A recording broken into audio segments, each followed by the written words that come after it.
Alam nyo po ba na ito pong si Sir Chavit Singson ay naaresto mga kababayan dahil po sa kanyang kaso na cyber libel. Biruin nyo, napakaliit lang nung kaso ni Sir Chavit Singson mga kababayan, pero naaresto pa rin po siya. At dito sa pagkakataong ito, tila sumasakit na ang ulo ni LRY aka Smallboy at neto pong si Alputera dahil yung mga kaalyado nila mga kababayan mukhang natatambakan po ng kaso. So ngayon, kung titingnan po natin, sabi po dito sa nakita po nating balita mga kababayan, galing po dito sa DZMM Teleradyo, sabi po dito, Chavit Singson arrested over cyber libel case. I-play po natin mga kababayan. Radyo Patrol Flash Report! Tanggapin natin ang flash report mula kay Radyo Patrol Marlene Pajernas. Marlene! Tony, arestado ng mga tauhan ng Quezon City Police District si dating Ilocos Sur Governor Chavit Singson dahil sa kasong cyber libel bandang 1:00 ng hapon kanina sa isang tahanan sa Barangay Ugong Norte sa Quezon City.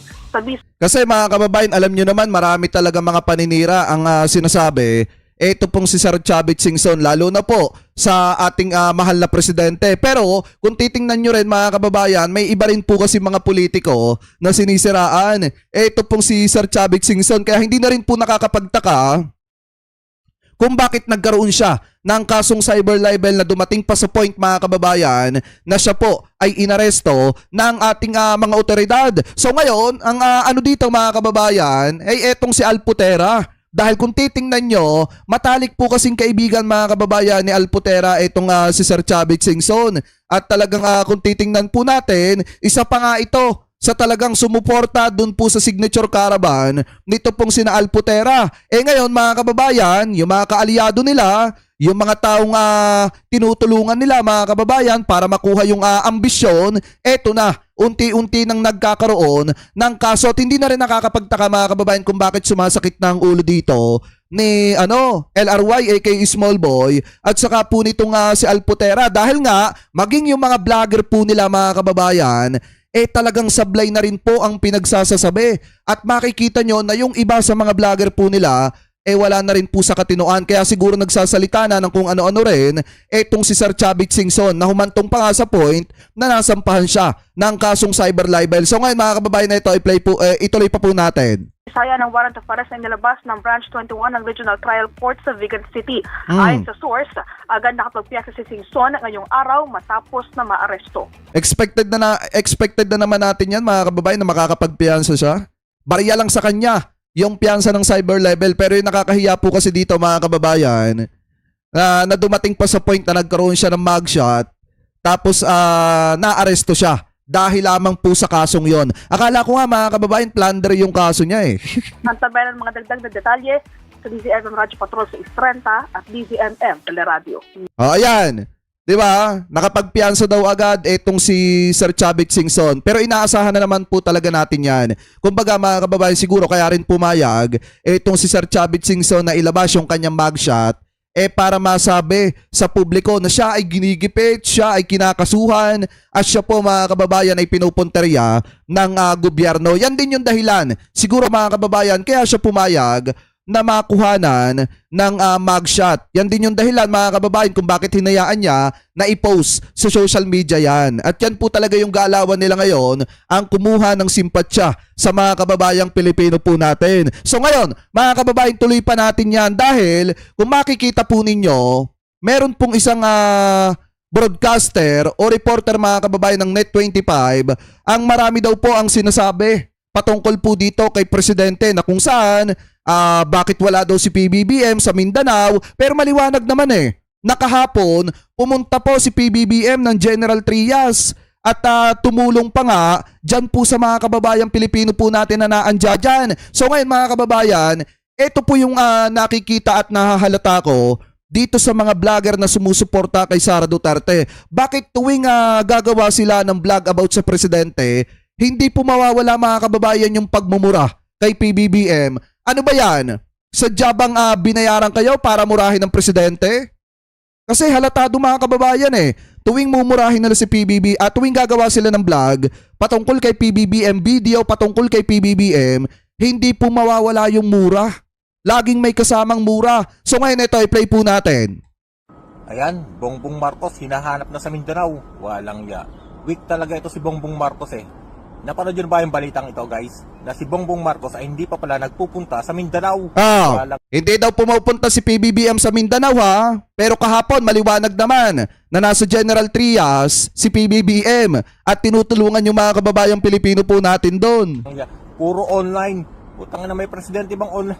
Ay nako po.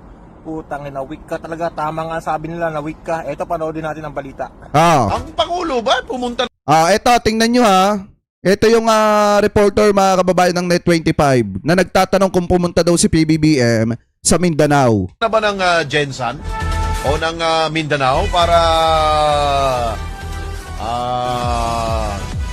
siya mismo ho? Di ba dapat usually ako sa dami ko na ho mga pangulong pinagdaanan kapag may mga ganito pong kalamidad, ura-urada pumupunta po doon sa ating mga kababayan, inaalam. At ang kanya pong pagmi-meeting ay hindi po ginagawa online. Talagang nandun siya. Di ba? Ngayon mga kababayan, ano yung sabi niya?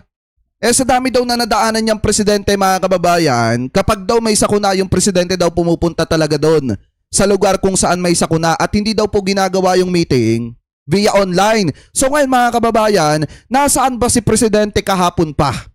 Eto, panoorin natin. Sabi dito, PBBM binisita ang mga lugar na apektado ng lindol sa General Santos City. Yan po ay nasasakupan din ng Mindanao. Ayan o, i-play po natin. Sa ngayon, merong obvious na makita na mga sira, pero kailangan pa rin natin tiyakin na safe. Kaya't yung mga engineer ay papasok na para i-assess kung ano ba yung parte ng building na pwede pang gamitin. Ayan o, kita pa nga yung mga gumuho mga kababayan na artifact dito. Ayan o. Sorry, General Santos pala. Ayan o. Kita nyo mga kababayan o. Kita pa nga yung mga gumuho na ano dito o. Na mga building. Ano yung hindi na talaga pwede. Isa ang General Santos City National High School Sorry, hindi pala Tria. Sorry mga kababayan na General Santos pala. Tuloy pa natin. sa matinding napinsala ng 7.8 magnitude na lindol. Mismong si Pangulong Ferdinand Marcos Jr. ang nag-inspeksyon sa eskwelahan kanina. Ayon sa Pangulo, gumagawa na rin ng paraan ng pamahalaan para mapasok ang mga lugar na hirap na madaanan dahil sa nasirang mga kalsada o landslide. Those areas naman na hindi kayang pasukin ng mga... Pero take note, nagpunta din dyan mga kababayan si Sara Duterte ha. Alam niyo ang ginawa? Nagpa-photo op lang. Ano po kunyari nakikisimpat siya doon sa mga kababayan Pilipino po natin na binawian ng buhay yung kanila mga kamag-anak. Diba, nagpa-photo op lang doon and then pagkatapos nagpa-interview, sinaraan pa si Presidente. Sasakyan para sa mga engineer natin, para sa mga magbubuo ulit ng mga sistema natin, ay yung relief goods nakapag-deliver na tayo, helicopter na tayo, places like Glan na hindi pa hanggang ngayon, walang road passages. Pinatitiyak rin ni PBBM ang supply ng tubig sa earthquake hit areas. Ang binaayos pa ngayon ay yung water supply. Medyo nabitin ang water supply. Okay, sorry mga kababayan na nagkamali lang tayo, napa-General Trias lang. Alam niyo naman, nagpupunta tayo dyan. Anyway, sorry mga kababayan. Ang problema ay nag-aalangan ang mga supplier, baka wala nang makapasok na resupply. So dinadahan-dahan nila yung pagbenta. So we are assuring them, huwag nilang ilalahanin yun dahil kapag nagkaubusan ng supply, magdadala kami ng panibago. Maging ang mental health. Ayan mga kababayan, 'di ba? Naandyan dyan ang presidente. Ibig sabihin, bumababa talaga sa field si PBBM. Unlike kay Vice President Sara Duterte na magpapa-photo op lang, and then mga kababayan, pag in-interview maninira pa sa presidente, saglit na makipagtulungan muna. Dahil nga, may kalamidad na kinakaharap yung mga kababayan Pilipino po natin dyan sa Mindanao. Ng mga estudyante na nakaranas ng malakas na lindol ay nais rin ng Pangulo na matutukan.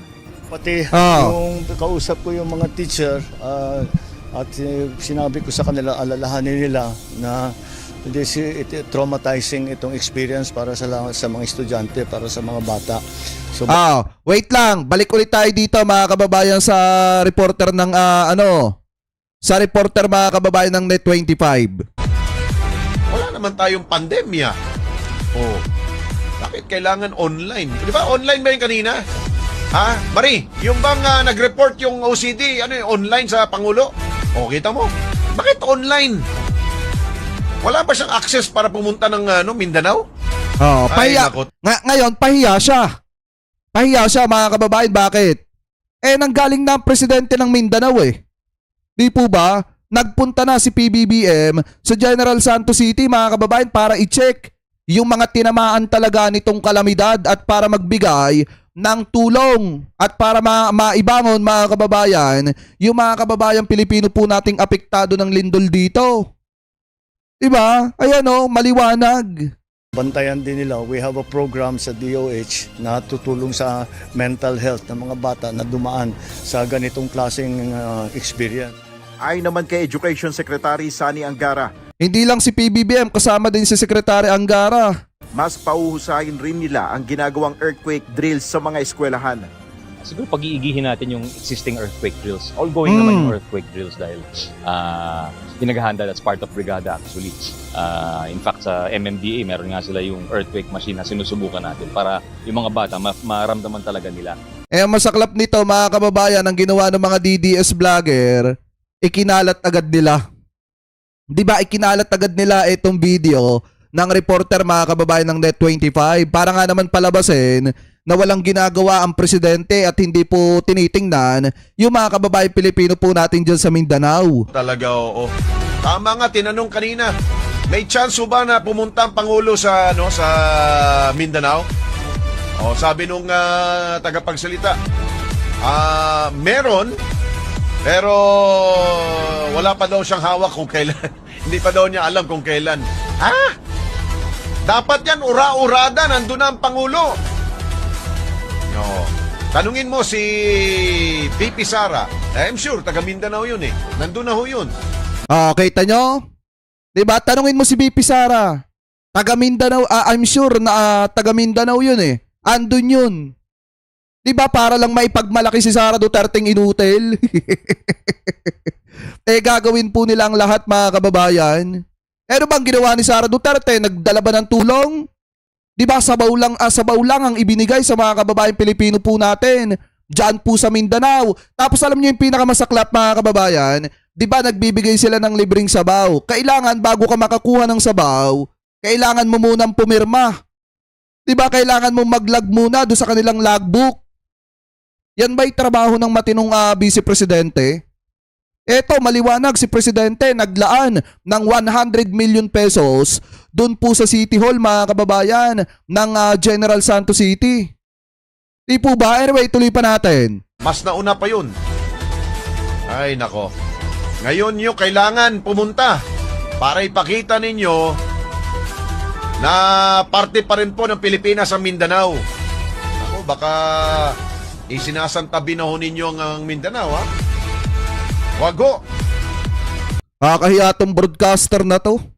Kahit na ho, baluarte diba? ho ng mga Duterte Okay ho lang yan. naman BBM na wag kang Bisita pumunta sa naman, Davao ho. eh.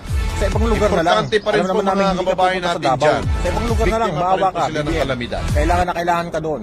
Kaya kahit na anong mangyari, Duterte pa rin. Ayan. Yan yung propaganda ngayon ng mga bobo.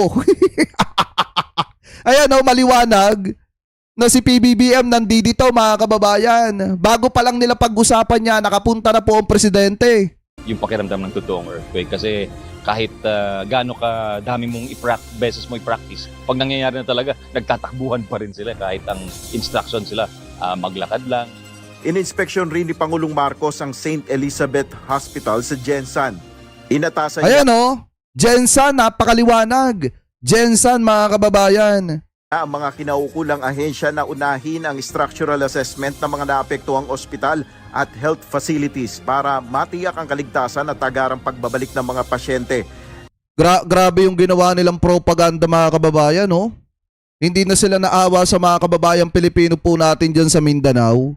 Biruin nyo, kahit nagpunta ang presidente, pinalalabas nila na hindi pumunta ang presidente.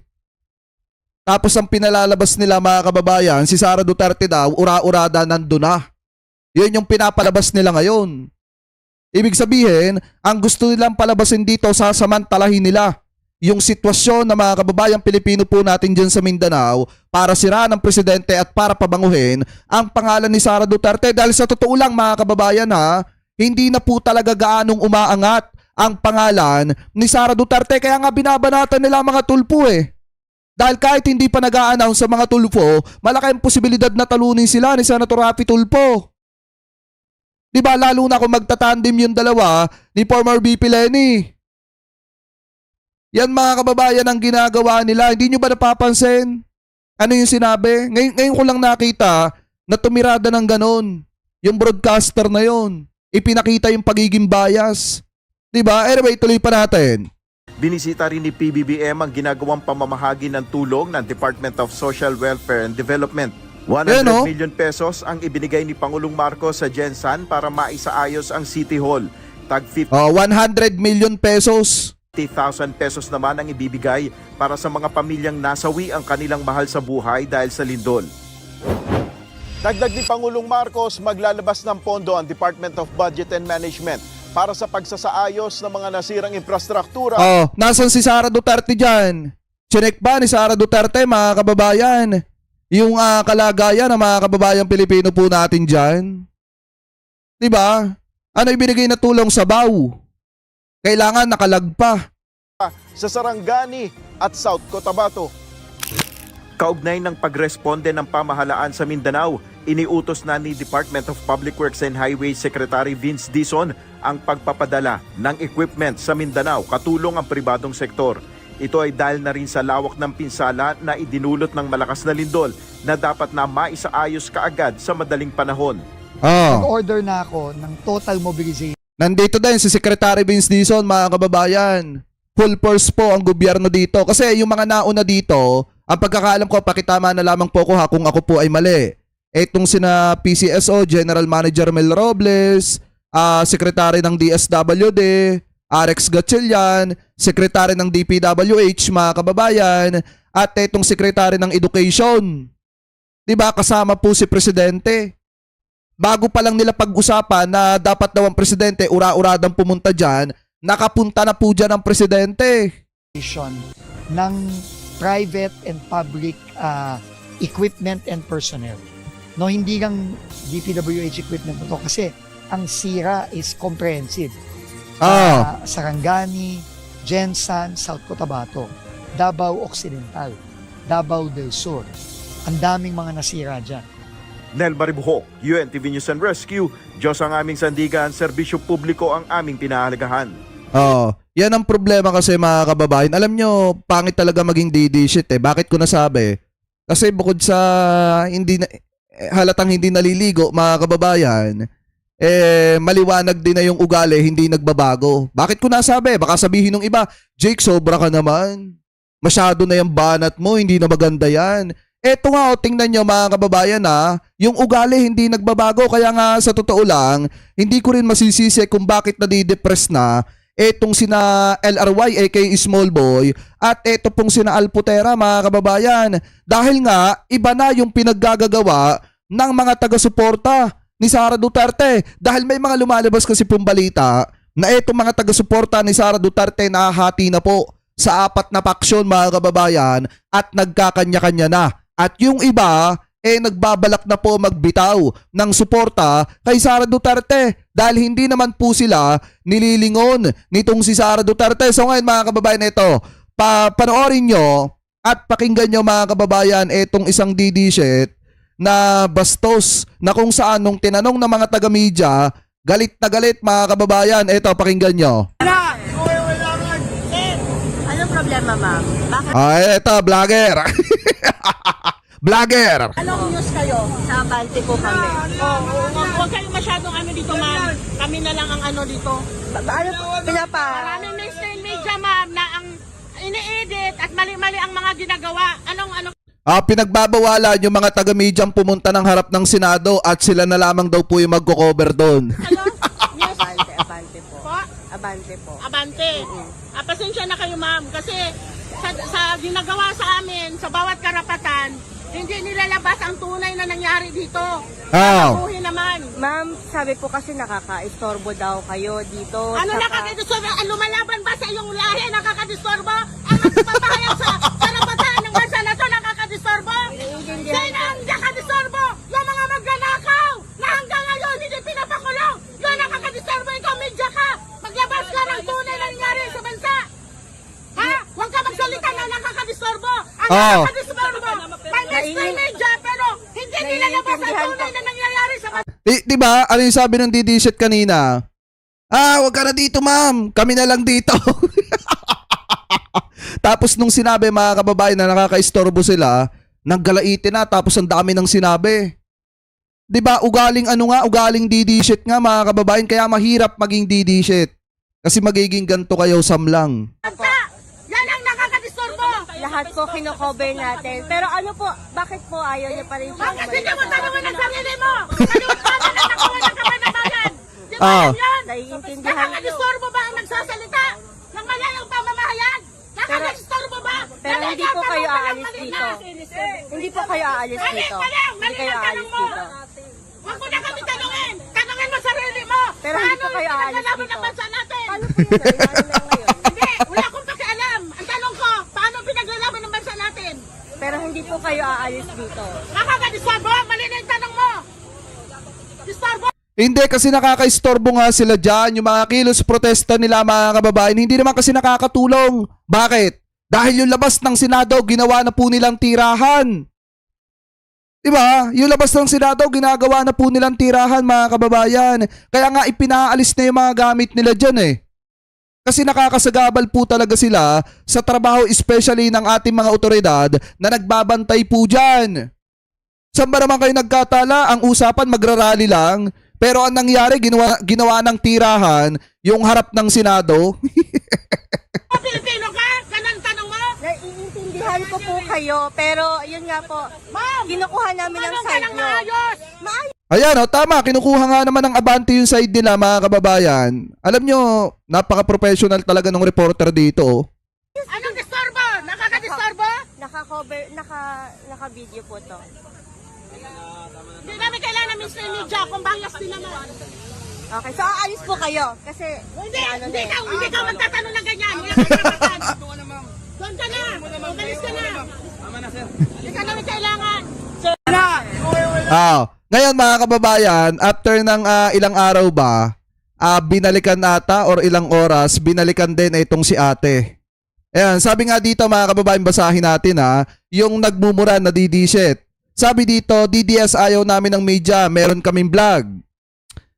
Binalikan natin ng isa sa mga Duterte supporter na matagal nang namamalagi sa labas ng Senado. Ay sa kanya, hindi pa rin sila aalis kahit anong mangyari. Kumpara naman nung una nating pahayag, mas kalmado na daw po itong babae. Siguro baka nabash. Kaya naging kalmado kasi nag-viral eh. Yung pagmumura niya mga kababayan dun sa mga taga-media. So pagkalipas daw mga kababayan, siguro ng ilang araw, binalikan na itong si ate na matagal na daw pong namamalagi dyan po sa harap ng Senado. Kasi nga ginawa na po nilang tirahan yung harap ng Senado. So ngayon mga kababayan na ito, pakinggan po natin. Sa loob ng gobyerno, walang clearing. Ayan o. Ma'am, good morning. Good morning, ma'am.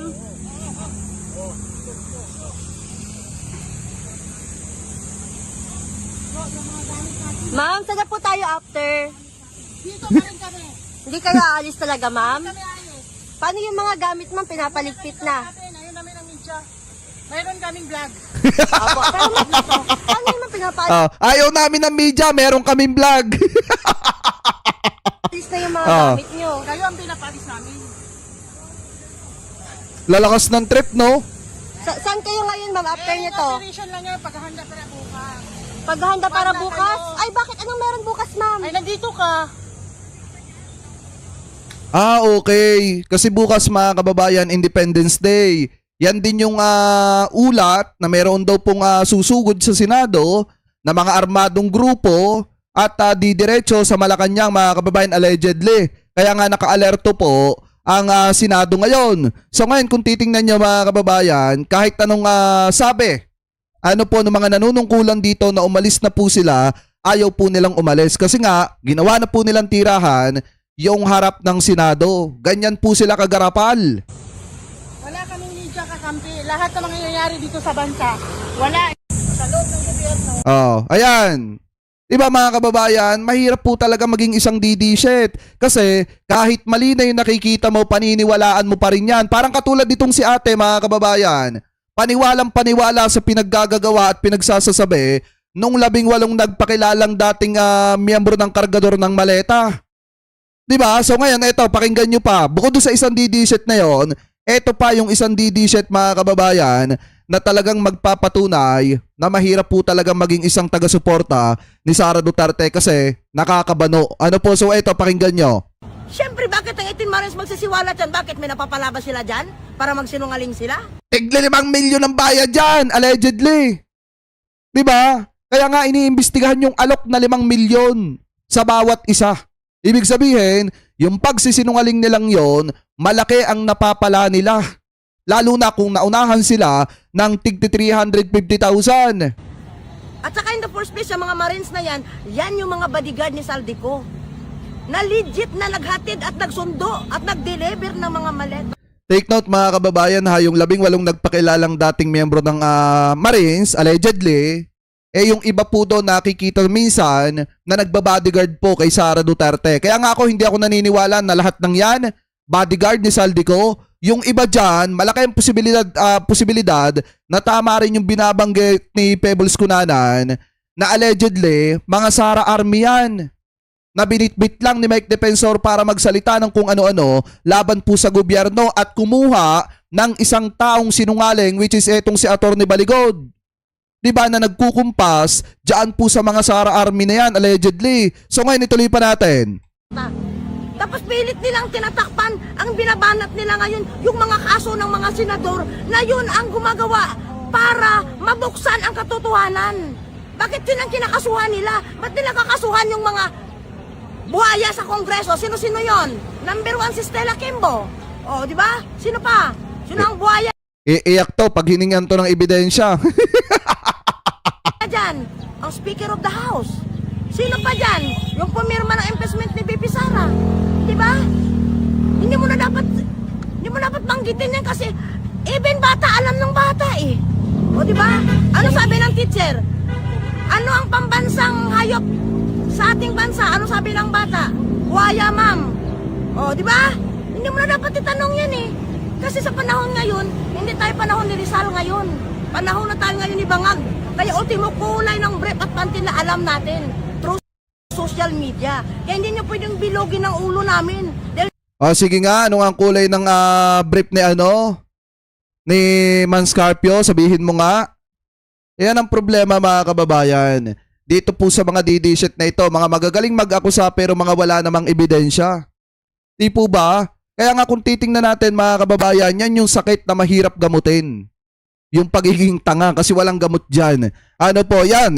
Ito, isang patunay ito mga kababayan ha, na mahirap po maging isang DD shit. At saka ito pa, kahit gaano kalaki ng nagawa mga kababayan, ni Senator Rapi Tulfo, pag yung pagiging DD shit talaga yung umiral sa utak ng mga taga-suporta ni Sara Duterte, baliwala po yung magandang nagawa ni Senator Rapi Tulfo. Katulad nito mga kababayan, pagkatapos kilalanin ni Senator Rapi Tulfo, itong taong ito mga kababayan, ang ginawa, lahat ng ibinigay na pagkilala ni Senator Rapi Tulfo, ang ginawa niya, pinunit niya, sinira niya. Ano po at pinagsalitaan niya pa ng kung ano-ano, ito pong si Sir Rapi Tulfo. So ngayon ito, i-play po natin. Sabi mo na kung nakawag. Ito ay binigay sa akin ni Senator Rapi Tulfo ng gawad katapatan ng kanyang programang 92.3 Wanted sa radyo. Tapos ito, bilang ito yung yung gawad katapatan mga kababayan galing po sa Wanted sa radyo. Dahil kinilala po ni Senator Rapi Tulfo yung kanyang katapatan, pero ito yung ginawa niya. Tunay sa inyo, baka sabihin naman ng mga baser dyan, gawa-gawa ko lang. Ito, no? Ito, picture namin. Ayan at pirma. Ito kami, mga bats. At may pirma pa ni Tulfo yan, Nining Kaduran. At nabigyan pa ako ng award ng mayor ng Magalang, Pampanga. Yan. appreciate. Dahil sa kawalang hiyaan mo, Rapi Tulfo, no?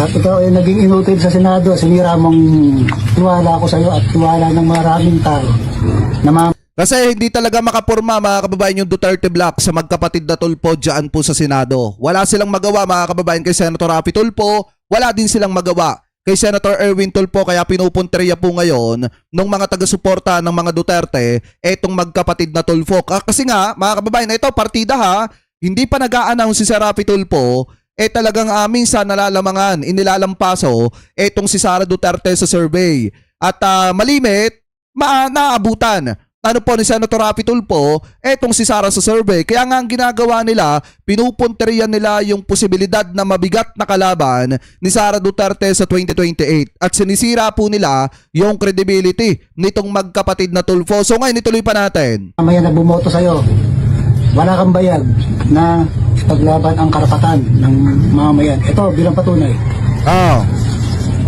Ayan, bilang patunay. Pupunitin ko. Grabe no? Nakakahiya ka. Nakakahiya ka. Hindi ka dapat naglilingkod dahil nung una pa sinabi mo, magunaw man ang mundo. Magunaw man ang mundo, ay hindi ka papasok sa politika. Ito, yan. Sinira. Itong ano mo, itatapon ko, susunugin ko. Wala. Ito yung mga taong sa totoong buhay, mga kababayan, sa personal, mahirap maging kaibigan. Bakit mga kababayan? Kasi kapag ka nag-aaway kayo, ang ginagawa niya, pag hindi kanya nakasundo, sinisira niya yung gamit na ibinigay mo. Or yung gamit mga kababayan na hiningi niya sa'yo. Parang katulad yan may kamag-anak ako na ganyan. May tiyuhin ako na ganyan na kapag ka mga kababayan hindi ko nakasundo, ang ginagawa, ibinabalik yung mga gamit na ibinigay ko. Tapos mga kababayan, kalimitan pa nga sinisira yung gamit na ibinigay ko. So yan yung mga taong pangit kasama at pangit pagkatiwalaan. Parang katulad nito mga kababayan, nung nasapian ng DDS virus, naging ganito na. Hindi pa magpasalamat na kinilala ni Senator Rapi Tulfo yung kanyang katapatan. Ngayon, nakatikim lang mga kababayan ng pagiging DDS, nag-iba na yung takbo ng utak. Kang kwet ng tao. Sayang, lahing Hapon ka pa naman. Sinasabi mo, ngayon. Takot ka ba? Wala ka ng bayag. Yung bayag mo napunta na sa mukha mo. Diba? Bastos pa magsalita. Yan nga mga kababayan yung mahirap dyan. Alam niyo, tama rin yung sinabi ni Senator Rapi Tulfo. Nagmula lang naman yung pag-atake sa kanya nung isang beses na nalamangan niya sa Luzon. Ito pong si Sara Duterte. At nung sunod-sunod mga kababayan na tumataas yung pangalan niya sa mga survey kahit hindi pa siya nagdideklara na siya po ay tatakbo. Kasi tingnan nyo anong nangyayari kay Sara Duterte. Di ba maaga po siyang nagdeklara na siya ay tatakbo sa pagka-presidente. Wala nga po mga kababayang wala nga po mga kababayang safe sa ganyang klase ng hakbang.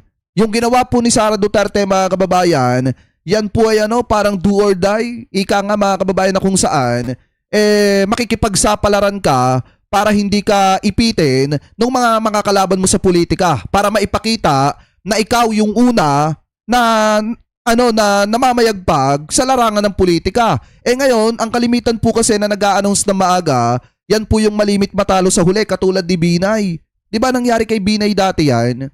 Na kung saan nag-announce na maaga, ang ending saglip na lumakas, pabagal, pahina. Kasi nga habang tumatagal, inoobserbahan yan na mga kababayang Pilipino po natin kung ano nga ba yung plataforma niyan. Ngayon, nakikita natin na wala namang plataforma itong ating vice-presidente at mukhang hindi kayang dalhin ang bansang Pilipinas mga kababayan sa maganda. Kaya yung survey niya, saglip na pataas mga kababayan, ang nangyayari pababa. Diba dati umaabot pa nga mga kababayan ng nasa 70% itong survey ni Sara Duterte hanggang sa bumaba na ng bumaba. At minsan nga, inilalampaso pa siya ni Senator Rapi Tulfo dyan po sa Luzon. At yan yung mga pinagmulan kung bakit inaatake ng mga taga-suporta ni Sara Duterte ito pong magkapatid na Tulfo na humantong pa nga sa point na yung pagkilala ni Senator Rapi Tulfo dito sa isang DD supporter na ito, ibinasura niya. Di po ba ibinasura nitong taong ito at pinunit at sinira yung mga tropeyo at yung mga certificate na ibinigay mga kababayan ng programa ni Rapi Tulfo sa kanya. Yan po mga kababayan yung ugali ng isang DD-set na mahirap po mga kababayan talagang tularan. Kaya nga mahirap maging isang DD-set kasi nakakatanga sa hulihan, walang gamot dyan. Ano po, so kayo, mga kababayan, kung kayo po ang tatanungin, ano po masasabi ninyo, hingil po dyan. Comment below na lamang po kung ano po ang comment at opinion nyo po, hingil po sa usapin na yan.